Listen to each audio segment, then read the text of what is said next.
3, 2, 1. Hello and welcome to episode 245 of Ruse Radio. We are back at it again with a very special guest. Please introduce yourself. Hey, I'm Jasmine Ellis. Jasmine Ellis. Now, this is a quickie. We got Jasmine Ellis in a hurry here today, visiting Chicago from where? L.A. L.A. Now, how you didn't grow up in L.A., no? No, I'm actually from Arlington-ish, between Dallas and Fort Worth in Texas. So what made you want to go there? Comedy. Yeah. You know, at the time, at least, I felt like you had to be in LA to make it in comedy. I don't know if that's necessarily true anymore, but I also, I want to act, I want to write.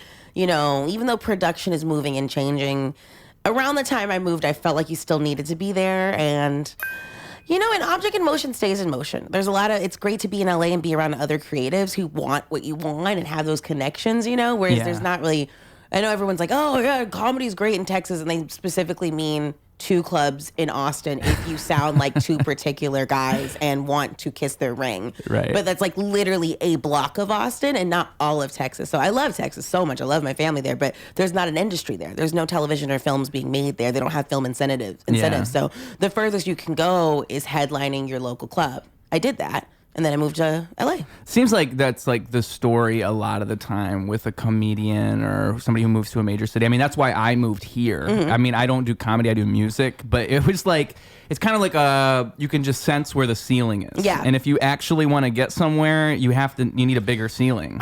Yes, that's true. But the hard part is when you go to that next place and you're so far from the top of it. Right. I'm not saying I got to the top of the Austin mountain or whatever, but I was known in the scenes. I was able to get booked in good spots. I was able to move around. I just didn't feel like there was much else to grow. And now I've been in LA 5 years, but 2 of that was COVID.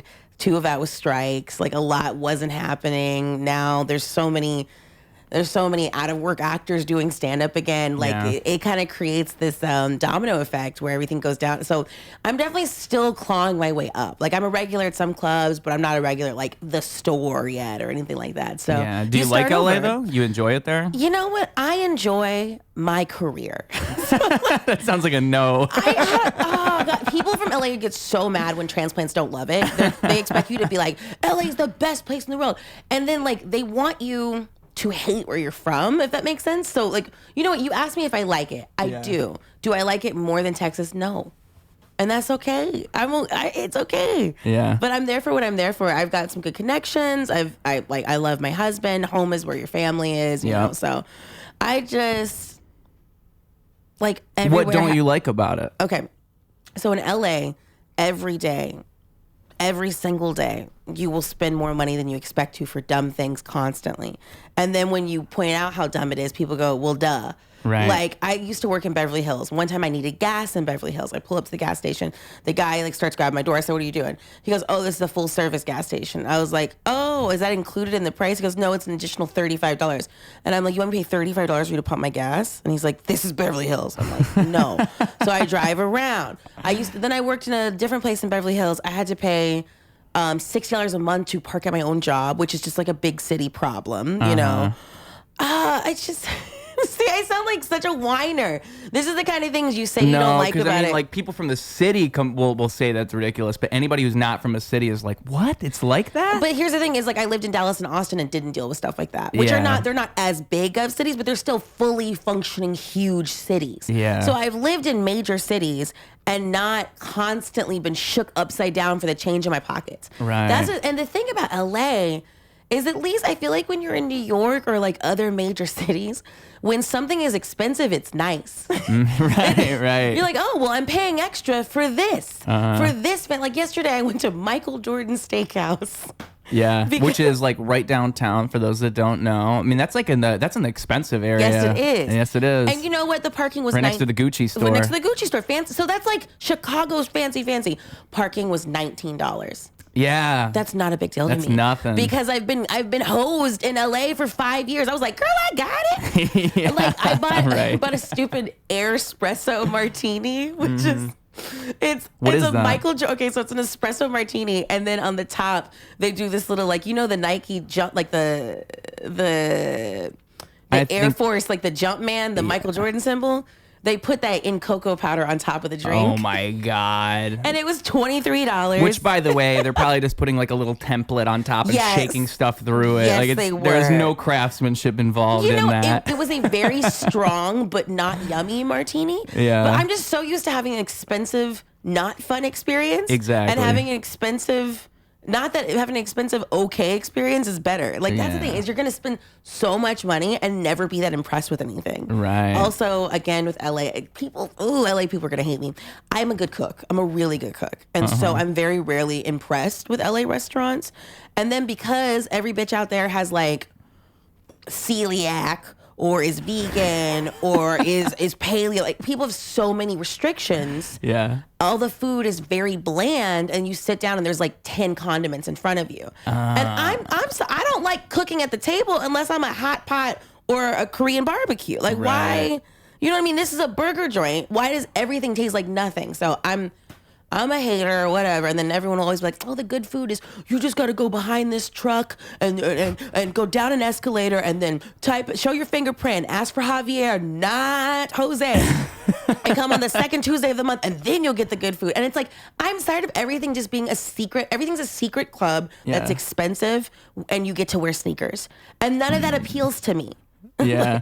Right. Well, it's kind of like it's like an inside thing. Like, you got to know. You got to know somebody and know. And like, I know I'm such a transplant, but it's funny. People will be like, LA's perfect. You transplants are annoying. You should love it. Also, we hate transplants, and we will do nothing to make you comfortable here. So which is it? And they don't want you to be comfortable. They want you to leave. It's like a gang, and eventually I'll be jumped in. I think after the fires, I really started to feel like, I just can't get out of here. I'm in so much debt. You're trapped. You know what I mean? You never think about leaving, though? Oh my God, all the time. This is so bad.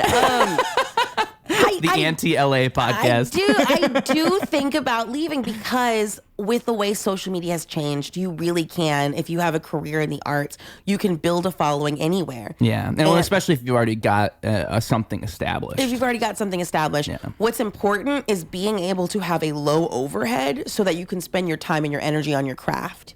Okay. And if you are spending every minute racing to pay your rent... then you don't have time to write or go to open mics or perform or like actually grow. So I was in that cycle for a really long time. And with comedy in particular, there's so much travel involved that your home base doesn't necessarily matter as much. It really doesn't. Yeah. Like, you'll hear comedians say, I'm home like 2 times a year sometimes. Yeah, like so that. why have the most expensive home in the country? Exactly. For what? And that's kind of how I feel, but I'm partnered and my partner has a really great job. So, I mean... You really are trapped. Yeah, but I'll get over it, because that's the other thing is he sat me down and he was like, I've done the math. Like, you can just do comedy. You don't have to do something else. Like, focus on comedy. Focus on making money at comedy, and we'll figure it out. So it is a privilege. It is such a privilege to not have to work a day job while you're doing your art. And I am very privileged to have a partner who can support me.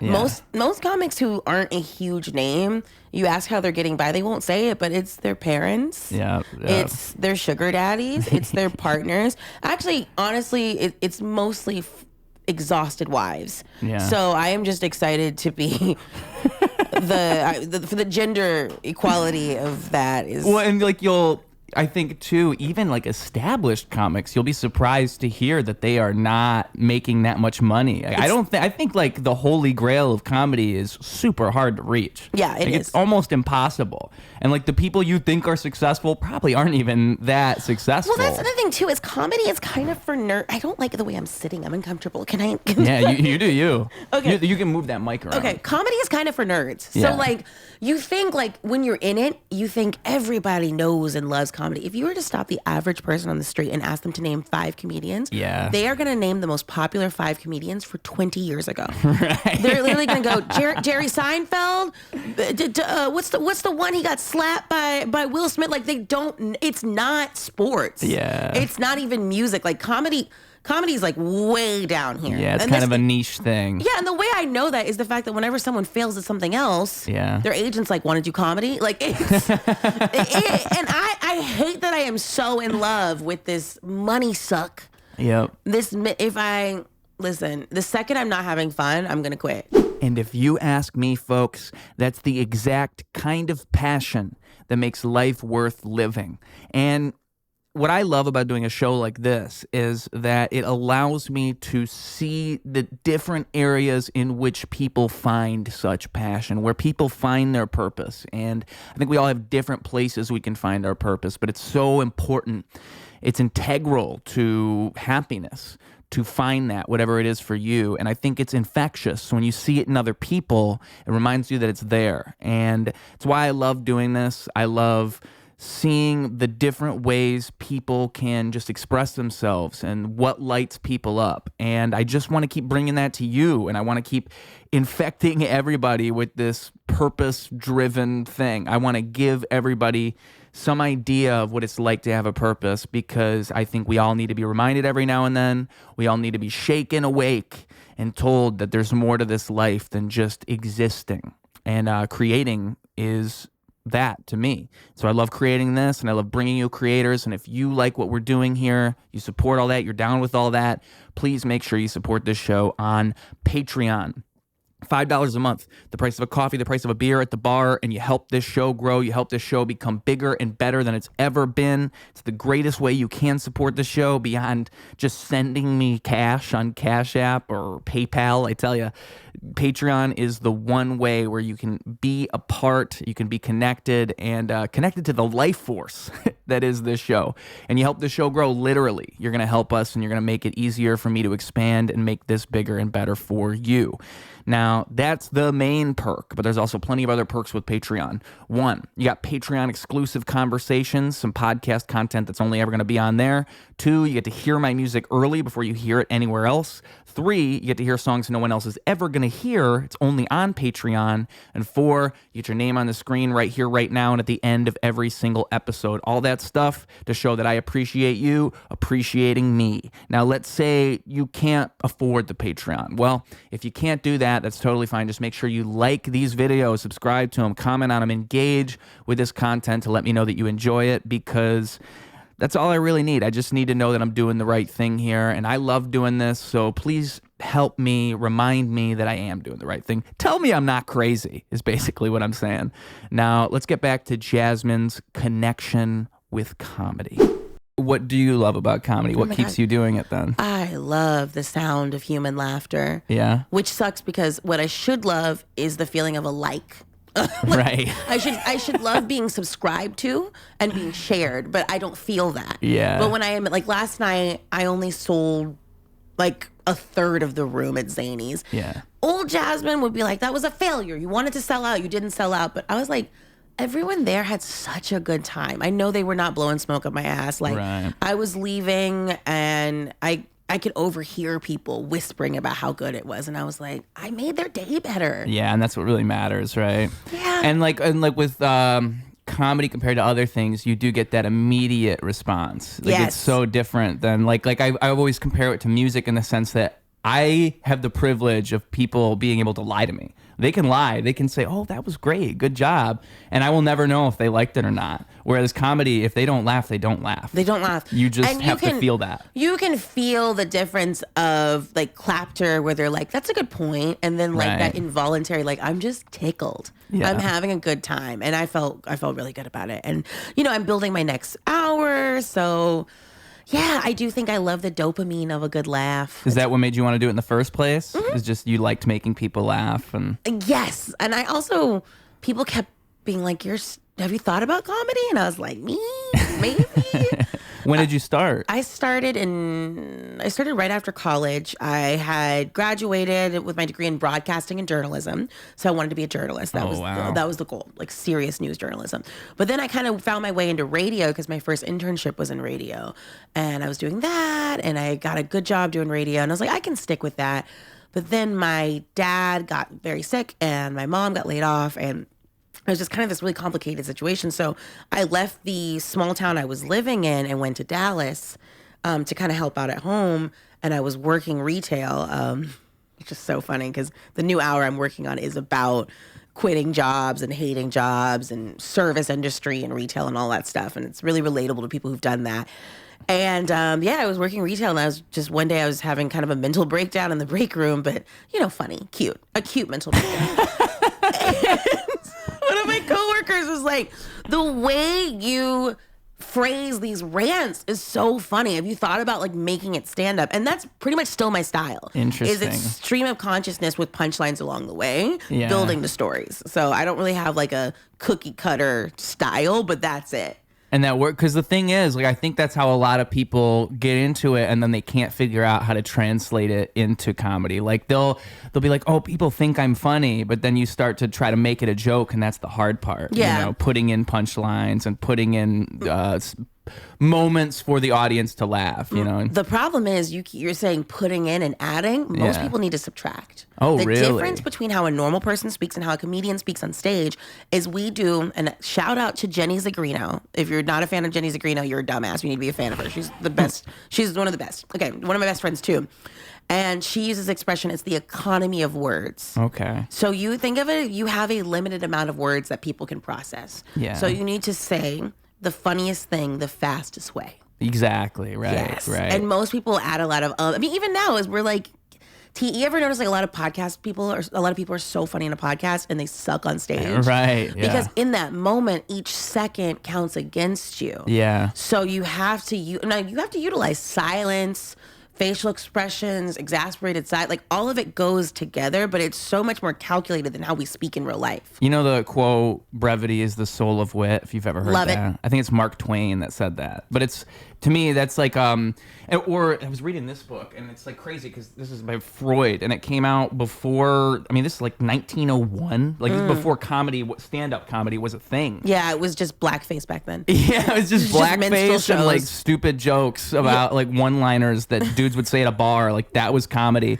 And so it's interesting because one of the things he says is like, it's exactly kind of what you said, that it's about saying something, like condensing an idea to its smallest possible form. Yep. And also sometimes even saying something without saying it, like saying something in a way that's going to make the audience know what you're saying without you having to say what it is. And at the same time, and I'm going to contradict myself, that where you add more is when that's where voice and style come in. Yeah. Like, I am a chatty Cathy. I'm a certified yapper, as the girls say. And like, I'm going to add in a lot, but I make sure that what I added in between still like serves a purpose. Either it builds to a bigger part of a story.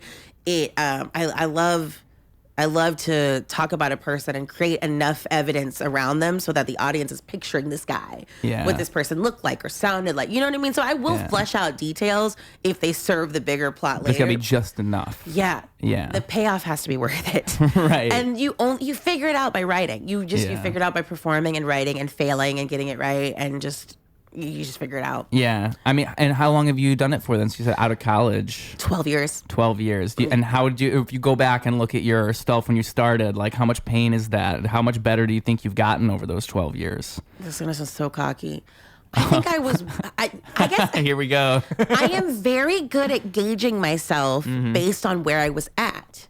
And I feel like I've always been an accelerated reader, if that makes sense. You know what I mean? Like, when I look at year 1, I'm like, that was year 3 quality. Year 3, I'm like, that's year 6. And like, I almost feel like I hit a point in reverse where COVID made me really stagnant because I was doing so many Zoom shows and corporate stuff. That was the only comedy I was doing. This is the only stuff you could do. Yes. And so what happened was that I started really like chasing, how do you say that? I not chasing, but I got really afraid of saying the wrong thing, and I started adding a lot of caveats before I said things. Again, economy of words. So I'd be like, not that I don't think that guys are capable of grocery shopping, but da da da. And then what the joke became later was, we need to keep men off Instacart. Yeah. You know, but I got afraid to have an opinion. Yeah. And Why that- do you think you did that? Getting like weird feedback during these Zoom things, and it would just be like one person. And it wouldn't matter if 60 people were laughing super hard. If one person was like, I didn't appreciate the comment where you said that men can't shop. And I was just like, I got so in this loop. Yeah. And then I was on social media way too much. So, and you know how you say you like waffles on social media, and then someone goes, so pancakes are bad? Right. I started writing, anticipating. I was like, I need to write a joke that no one can find fault with. And I was like, I forgot there's no such thing as a joke no one can And a find fault pleaser of with. everyone is a pleaser of no one. Yes, and I'm Yeah. not saying go be an asshole, hurt people's feelings on purpose, use slurs just Right. because you want to. And Austin. When I talk about Austin, when I tell you it was the place to be, I know we didn't have a big industry and there weren't a ton of clubs, but there were some of the funniest people I've ever seen. And they're still there. There's still some amazing, shout out to Vanessa Gonzalez, Avery Moore. There's still so many funny people in Austin. Yeah, it's just, it's like the problem with most things, I think, is oversaturation, especially with the internet nowadays. I mean, you just see everything all the time. And so it becomes, and also, like, again, the internet. Now, I think, it's interesting because, like, Austin's kind of the pinnacle of it, but I think there's been this boomerang effect where it's like, that thing happened where it's like, oh, we want to be careful. We want to make jokes that please people. And then you had this whole crowd of people who didn't like that. And so now you have this boomerang of them just trying to say the worst, most offensive things without any thought behind it. So you can get away with all the things they think they can get away with. The problem is that they're not doing it smart. They're not doing it intentionally. It's just saying the worst thing. And the funny thing is shock wears off. Yeah. Like it works for 2 minutes on Kill Tony. Yeah. Because that's how long your set is. Yeah. 40 minutes of shock, you are no longer shocked after. Like if you watched a horror movie and everyone just kept getting their head sliced off. After 15 minutes, you go, is that all we doing? Yeah. Like we're built to endure. It's like curse words. Like curse words are powerful if you use them sparingly. Oh yeah. But if you use them in every sentence, they just become any other word. Yeah, they're like good seasoning. You know, and I don't like all my sauce on the table later, okay? You got to layer it as you're cooking the food. Yeah, that's a great analogy. I've never heard that. It's like seasoning. Yeah. Wow. I like a well-seasoned meal. I really do. And you know, like right now I'm doing a lot of cruise ship stuff, which is why it was really important for me to like have these dates in Chicago and Columbus and all these cities that I had been to before that I really love going to, because I love being where people have jobs. Does that make sense? That's another like fault I have with LA, which is not real LA. LA is very like big and sparse, but where I end up performing is like where all the, you know, like cruise people are just cruise people. Yeah, the cruise people are a whole different thing, but I was going to say LA people are like influencers and things like that. So they don't laugh out loud because they're contemplating how to be perceived in the audience. Yeah. And then cruise ship people, some are great. Some of those audiences are really great, but a lot of them are like 100 years old, and some of them are 6. So when you say job, do you mean kind of like a day job, like just like a regular everyday job? Yes. Yeah. People who clock in and out have just this understanding. They're normal. I like normal people because they appreciate me and I appreciate them. I know you had to get a sitter. I know you had to move this around. Like you took the time to be here. I'm going to give you a good time. Yeah. You know what I mean? And I think you get this false perception with like influencers and social media because those aren't a representative of real people. Like they are people, but they're not living a grounded life in the way that most people would. And most real people, they don't comment on social media. They don't do any of that stuff. No, they don't. They don't care. I mean, also their job is living. Yeah. So they don't make great audience members because they're actively always being perceived. Yeah, that exactly. Makes sense. And so they are constantly in that mind state of like, oh, but what would someone think if? Yeah. Yeah. So they're like, sometimes when you do the lead up to a joke, you will feel them tensing up as though they think you're going to go a direction you're not going. Yeah. And then instead of like a good laugh, you get like a,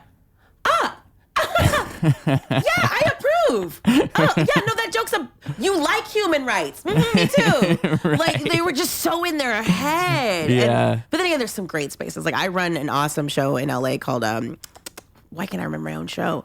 Laugh Good, and it's at a yoga studio. That sounds very LA, whatever, but it's such a great audience and they're really fun. So I'm poo-pooing. Anyways, cruise ships, they're just old. So sometimes my references are I'm 36. I don't think of myself as young. Yeah. But then I'll reference something and they have no idea what I'm talking about. Yeah. And then it's families with small kids. So the people who are my age are just like making sure I don't say anything in front of their kids. So it's comedy to sell comedy, and the buyer of the comedy is the cruise line. So it's different, but clean comedy is how comedians can keep themselves afloat. I think there's nothing wrong with it. It's just one of the tools in your toolboxes. Yeah. What is clean comedy exactly? Because I've heard people define it differently.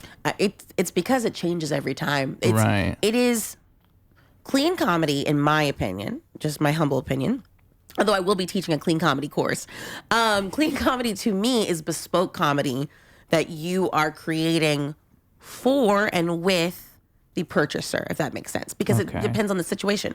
If I get booked for a company and they are in some red state and they're more red leaning and they tell me not to talk about politics, their definition of clean is different than my definition of clean. I might not even take that gig because as I talk to them and ask questions, their definition of politics might be mentioning race. Oh, you don't want me to talk about being black? I'm not for you. Yeah. You know, you have to have these conversations with who's hiring you and figure out what they mean. That's exactly why I asked, because it seems like it's just booker by booker by booker. It is so booker by booker. Yeah. Sometimes it is a religious organization, and so any insinuation of sex is bad to them.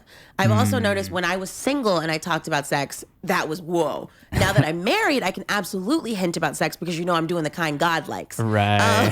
Right. God loves watching that. No, he doesn't. We don't make babies. He gets mad at us. Yeah. God's not into that. No, he's not hot. He's super mad at us. You know, he was rooting for us, and then we just. God does not wear a condom, folks. No, he does not.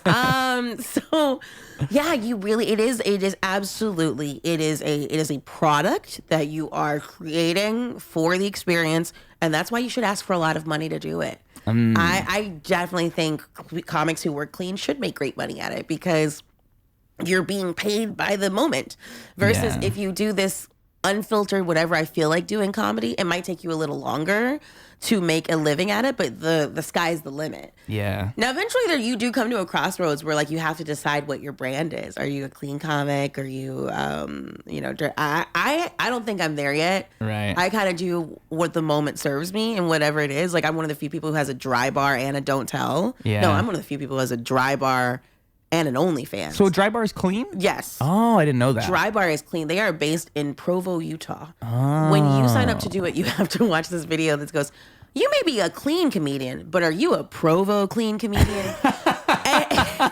It breaks down like, don't say, oh my God, because they're so religious. Oh. If you talk about marriage, make sure you always speak about it positively because we value the sanctity of marriage. Like it's, you know, it's different. It's very different. So I had to like, my Dry Bar set, it's called Nobody's Queen. You know, it had to be like different than, for example, what I put out a month earlier, Trash Baby, which is whatever I felt like writing, you know? Yeah.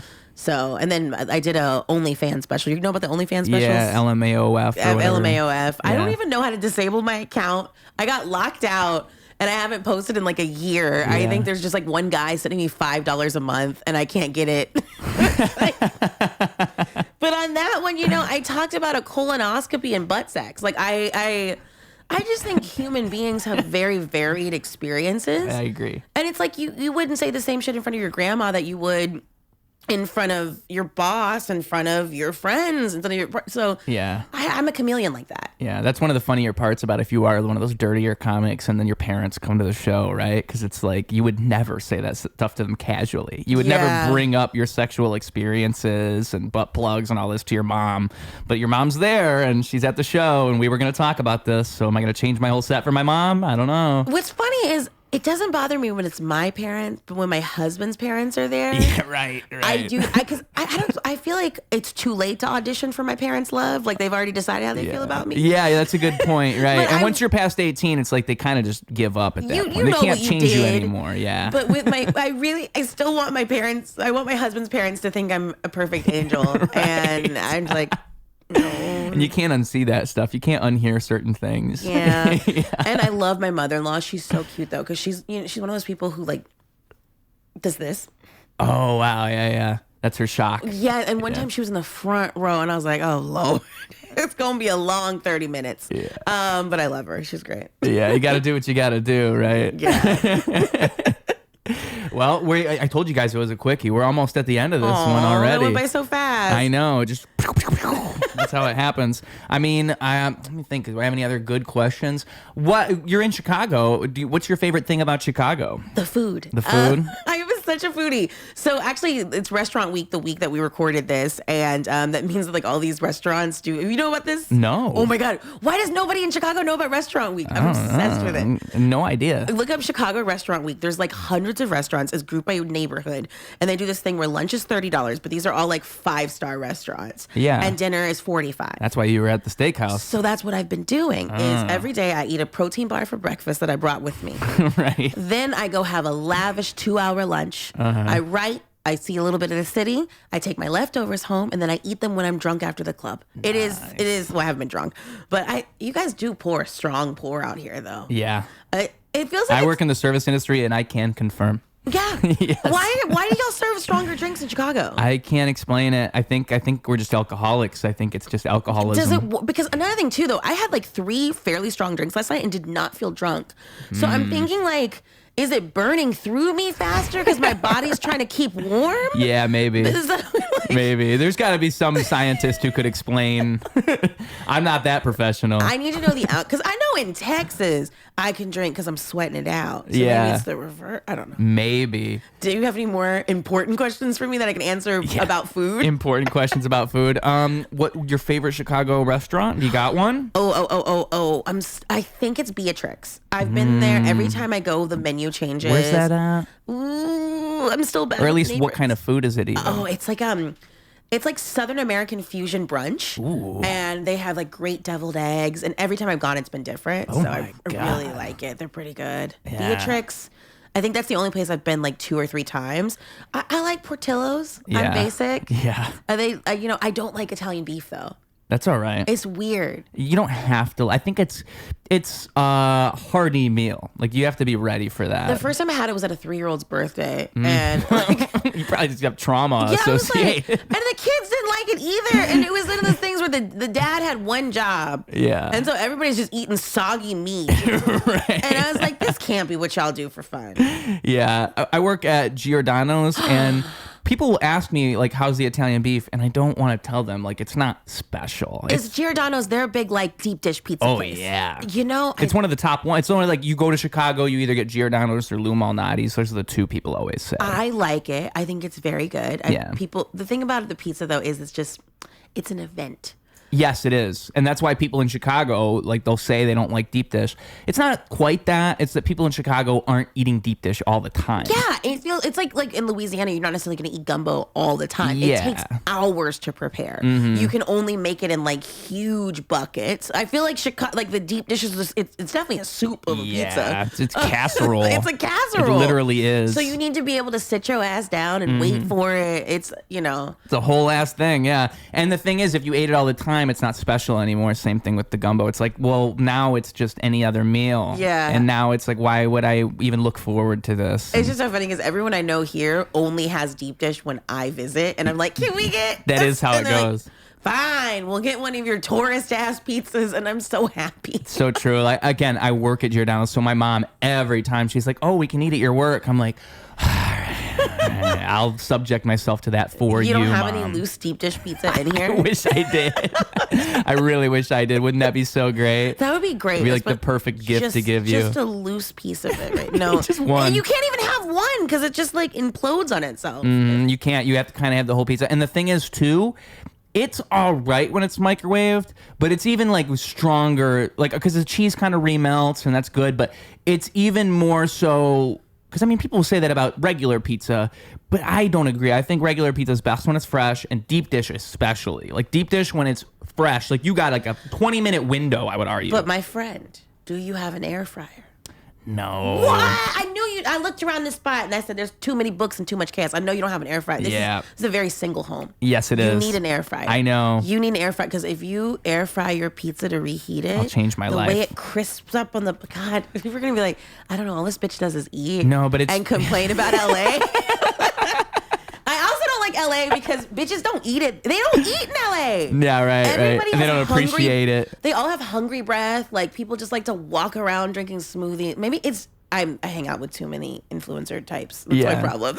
Well, but that's that's crazy to me. I will not eat, but it's like by accident. I could never imagine people like choosing not to eat and just wanting smoothies and like protein shakes all the time. To me, that's insane. Yeah, like if you can't appreciate the awesomeness of like a great meal, you're out of your mind. And slow down. But that's the problem with American, capitalism, and everything is go, go, go. Yeah, yeah. Like, I love sitting down that's why I'm having my big stupid lunches every day. I time this tour around a food week.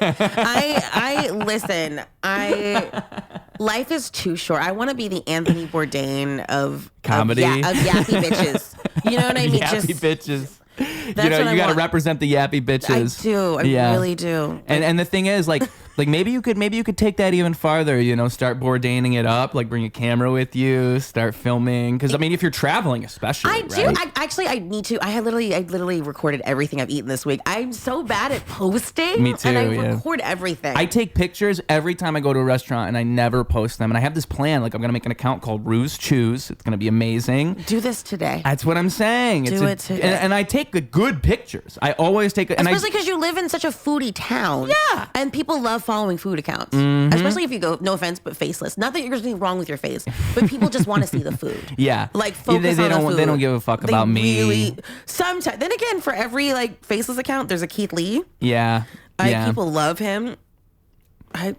No offense, he's fine. Yeah. I'm just always so fascinated that people like his like lack of a reaction. You know? Right. But I take that over the people who are like, That's what drives me crazy.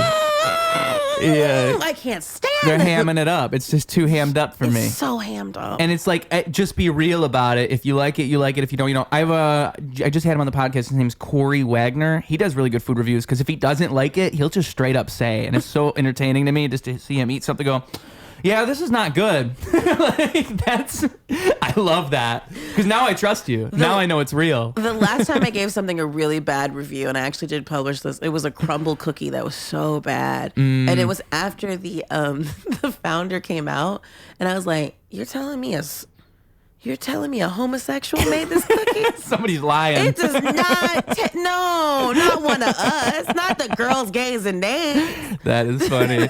He's a bad representative of our people. I was like, but he's from Utah. He's very repressed. So there you go. It was a lot. It was his upbringing that caused that cookie. Okay, real quick, I'm going to ask you a question. All right, here we we're on the go. subject of food. Okay, if I only had one more day and one more meal, where should I go? Oh, damn. I'm staying Mag Mile adjacent, downtownish, but I'm up here right now. So somewhere between those two times, where should I go? I don't know if this is like the top restaurant, but I like it a lot. There's this place called, I'm going to find the name. It's Italian food and it's downtown. You might have been there before. Let me find it real quick. Italian. I feel like the point of this podcast is to talk to creatives about their process, and I feel like you know almost nothing about me except my dietary. I think, you know what? I think we got a unique experience. Okay. That's what it is. I hope you had a good time interviewing me today. Oh, yeah. I go into this with zero expectations so that these things can happen. That's because the way to do it. Yeah, I already know, like, if I plan this thing out, it's going to become... I think that you lose magic when you over-plan things. And I think podcasts and interviews in general, they tend to be overproduced. And the best ones to me are the ones where you kind of just let the other person go and you keep it loose because you'll end up going somewhere you didn't expect to go. And I think you get a unique view of that person because if I bring you in here and I like studied your social media and I just had all these questions planned, then it's going to be a skeletal interview. It's going to be very by the book. Interviewer. I had one, bless his heart, he was very sweet, but this guy was like, so tell me about how you started comedy. And I answered the question and he goes, when did you start comedy? And I already answered the when. Right. And he was like, you could tell he was like, I'm sticking to the script. That's what people do. And I'm like, are you actively listening? Are you pivoting as you listen? And I think that people will tell you where to go. Like, I think if you do it the right way, you can start with the basic question like that. You can say, oh, what got you into this? Why do you do this? But they'll give you little seeds, and that's how you figure out where to go. And it drives me insane the amount of bad interviews I've seen because it's a golden opportunity you have a lot of the time, and people just waste them. They just waste them, and people are willing to share. They want to talk about things. They want to, and so I just it breaks my little heart. But I mean, this is walking and chewing gum. Like there's two things going on when you're interviewing. Yes, there is. At one point you're curious and you're learning, but you're also entertaining at the same time. Yeah. And people don't realize that part. Yeah. And then they have to do both things. And so you get those interviewers who are really entertaining, but barely ask any fucking questions. Yeah, they just do their shtick and you have to watch. Yes, and they talk. Oh my god, especially the men of comedy podcasts. When you have a guest, ask the guest a question. Yeah, it'll be a world of a difference. I'm telling you. Ask yourself this: have I been talking for more than 30 seconds, and none of the sentences, if I type them out, end in a question mark?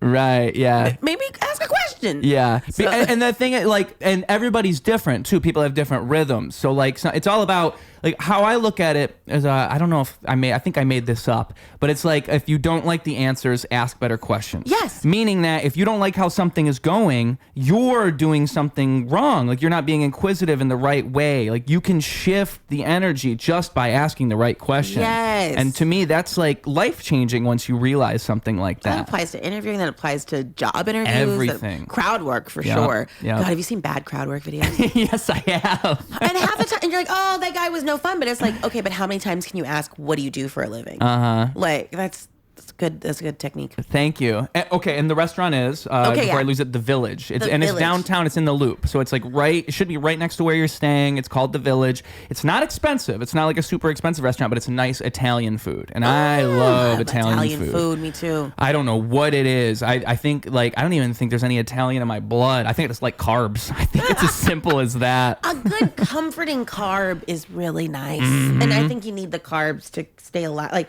I'm wearing long johns, you know? I'm like, I literally didn't know what these were before I got here. So, and the show always ends the same way, folks. Okay. One, you gotta. This show is obviously for 3 to 5 year olds. That's my core audience, obviously. What? I cost a lot. I hope you sense some sarcasm in what I'm saying. Okay. This is not really for 3 to 5 year olds, but we're gonna give some advice for the children. All right, the kids that are on the school bus listening to this, my biggest fans. They're gonna take off their headphones and they're gonna enter the real world. Okay. And you're gonna give them some actionable advice, a piece of knowledge from your brain. You've proved you know so much, so now you're gonna give that to them. And second, the social medias where people can find you. This comes out like roughly a month from now, like probably mid-February. So if you got anything to plug after that, go ahead and mention that. Boom, the floor is yours. If I could give a kid advice, my advice would be to enjoy being a kid. Yeah. Because you don't have much time to be a kid. And once it's over, it's over. I mean, you can try. I'm a Disney adult. It's a little more sad once you're an adult. Yeah. You can try to get it back, but you can be a kid. Yeah. And be a kid as long as you can. Oh, be a kid. Be a kid. Oh. And once you're an adult, be childlike, not childish. Yep, there's a difference. Yeah. There's a difference. And then, so I'm on everything at Jasmine Ellis Comedy. I have a special you can watch called Black Girl Panic. You can find it on Amazon, Tubi, all the places. Just look up my name, Jasmine Ellis, and you'll find my specials. And I'll be coming to a city near you on my self-produced PTO tour. That's Perfectly Timed Opinions. Perfectly timed opinions. I love a That's little great. A little thingy. Yeah, I like that a lot. Not paid time off. All right, she is working. I quit. She quit. All right, and boom, we've done it. Normally, I would drag this out a little longer, but you've got places to be and faces to see. Thank you. So, I'm so sorry. Oh, no big deal. Late and in a hurry is egregious. Every now and then you get I think a quickie episode is nice. You know, it's short and sweet. And all right, here we go. That has been all, folks, here on Ruse